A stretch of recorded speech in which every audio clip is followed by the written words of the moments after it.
Hello friends, അസ്സലാമലൈക്കും. Rabies കിച്ചണിലേക്ക് എല്ലാവർക്കും സ്വാഗതം.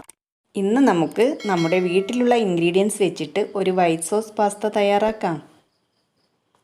അതിനായി ഞാനൊരു പാത്രത്തിൽ കുറച്ച് വെള്ളം തിളപ്പിക്കാനായി വെച്ചിട്ടുണ്ട്. പാസ്ത മുങ്ങിക്കിടക്കാൻ പാകത്തിൽ വെള്ളം തിളപ്പിക്കണം. അതിലേക്ക് അല്പം ഉപ്പും 1 ടീസ്പൂൺ ഓയിലും ഒഴിച്ചു കൊടുക്കുന്നുണ്ട്. ഓയിൽ ഒഴിച്ചു കൊടുക്കുന്നത് പാസ്ത പരസ്പരം ഒട്ടിപ്പിടിക്കാതിരിക്കാൻ വേണ്ടിയിട്ടാണ്.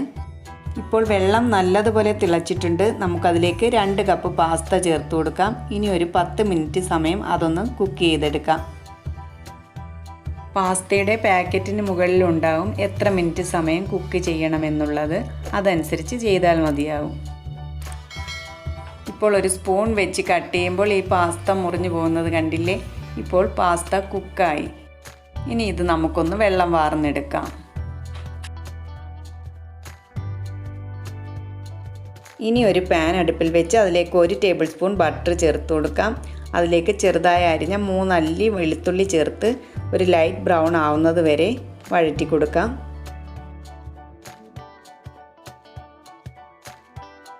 ഇനി അതിലേക്ക് ഒരു ചെറിയ സവാള കട്ട് ചെയ്തത് കൂടി ചേർത്തിട്ട് നമുക്ക് അതുകൂടി ഒന്ന് വഴറ്റിയെടുക്കണം. അതിലേക്കൊരു ചെറിയ ക്യാരറ്റ് കൂടി കട്ട് ചെയ്ത് ചേർത്ത് കൊടുക്കുന്നുണ്ട്. വെജിറ്റബിൾസൊക്കെ നിങ്ങളുടെ ഇഷ്ടമനുസരിച്ച് ചേർത്ത് കൊടുക്കാവുന്നതാണ്. തക്കാളിയൊക്കെ ഇഷ്ടമാണെങ്കിൽ ചേർത്ത് കൊടുക്കാം. ഇനി കുറച്ച് ക്യാപ്സിക്കം കൂടി ചേർത്തിട്ട് ആവശ്യത്തിനുള്ള ഉപ്പും ചേർത്ത് നമുക്കിതെല്ലാം ഒന്ന് മിക്സ് ചെയ്തെടുക്കാം. പാസ്തയിൽ ഉപ്പ് ചേർത്തിട്ടുള്ളത് കൊണ്ട് തന്നെ വെജിറ്റബിൾസിന് ആവശ്യമായിട്ടുള്ള ഉപ്പ് മാത്രമേ ചേർത്ത് കൊടുക്കാവൂ. ഇനി നമുക്കിത് മറ്റൊരു പാത്രത്തിലേക്ക് മാറ്റാം. അതേ പാനിൽ തന്നെ നമുക്ക് 2 ടേബിൾ സ്പൂൺ ബട്ടർ ചേർത്ത് കൊടുക്കാം.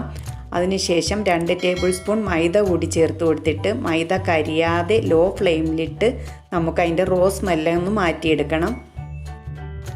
ഈ ബട്ടർ ഉപയോഗിക്കുന്നതിന് പകരം നിങ്ങൾക്ക് ഒലിവ് ഓയിലോ സൺഫ്ലവർ ഓയിലോ ചേർക്കാവുന്നതാണ്.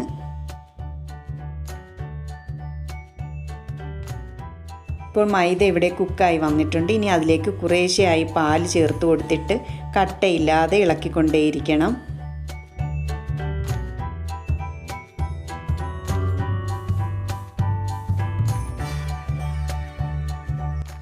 മൊത്തത്തിൽ 1.5 കപ്പ് പാല് ചേർത്ത് ഞാൻ മിക്സ് ചെയ്തെടുത്തിട്ടുണ്ട്. ഇനി അതിലേക്ക് നമ്മൾ വഴറ്റി വെച്ച വെജിറ്റബിൾസ് ഇട്ട് കൊടുക്കാം.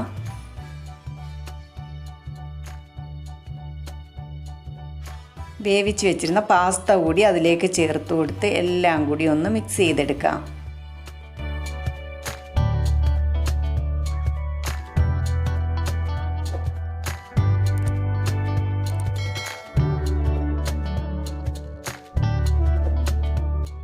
ഉപ്പ് കുറവുള്ളതുകൊണ്ട് അല്പം ഉപ്പ് കൂടി ചേർത്ത് കൊടുക്കുന്നുണ്ട്. അതോടൊപ്പം തന്നെ 1 ടീസ്പൂൺ ചില്ലി ഫ്ലേക്സും 1 ടീസ്പൂൺ കുരുമുളക് പൊടിയും 1/2 ടീസ്പൂൺ പഞ്ചസാരയും കൂടി ചേർത്ത് കൊടുക്കുന്നുണ്ട്. പഞ്ചസാര ഓപ്ഷണലാണ്.